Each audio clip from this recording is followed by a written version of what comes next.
Oke, baik. Ada dua hal itu terkait mutasi dan juga prokes. Untuk yang mutasi, dok, mungkin ada penjelasan lebih lanjutnya ini. Mungkin ada pemirsa TVmu yang Bagaimana belum. Mbak Rizky, maaf kurang terdengar. Oke, baik. Tadi ada dua hal gitu ya, dokter Aldila.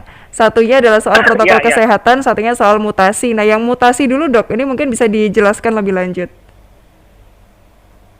ya, ya. Dua hal itu yang menjadi faktor utama dari masyarakat ya. Jadi kalau boleh saya secara umum ini general gitu mengidentifikasi akan ada masing-masing faktor stakeholder ya, peran masing-masing. Ada peran masyarakat, ada peran pemerintah, ada peran fasilitas kesehatan begitu. Minimal itulah ya. Ada lagi kalau ada empat itu segi empatnya, satu lagi adalah peran stakeholder supplier kepada komoditas kesehatan ke rumah sakit. Itu nanti dalam skala besar penanggulangan. Nah, si masyarakatnya tadi udah kendur, udah males, udah jenuh barangkali begitu ya, dan bukan barangkali ya, memang sudah begitu faktanya begitu.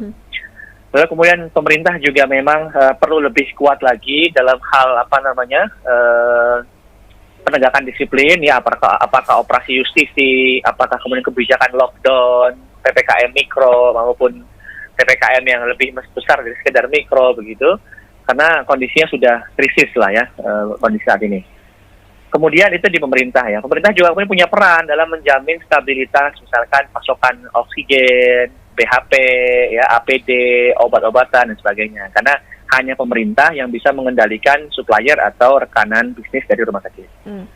Lalu kemudian rumah sakit juga perlu memang berkorban, nggak mau harus menambah kapasitas COVID-19-nya gitu ya. Dan kita karena amanah dari pimpinan pusat juga, maka kemudian kita menambah kapasitas. Namun kita semua sumber daya sudah bisa dimaksimalkan, tetapi masih belum bisa menampung kasus yang ada ini.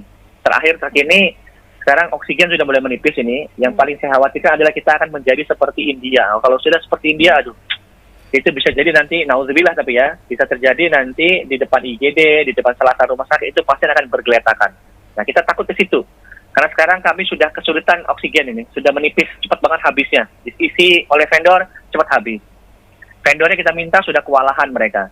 Maka tadi rapat pagi saya minta, mohon ada instruksi dari Bapak Gubernur Jawa Tengah untuk bisa mengendalikan ini, karena hanya bisa gubernur. Harapan kami nanti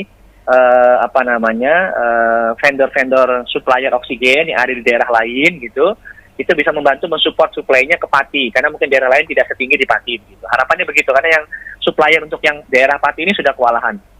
Dan itu hanya bisa dilakukan oleh pemerintah nih, minimal setingkat gubernur gitu. Syukur-syukur bisa dari pusat. Tadi juga kami rapat pagi dengan Kemenkes, kami harapkan demikian halnya agar supaya bisa di-endorse oleh pusat supaya lebih kuat supply. Gitu Mbak kondisinya.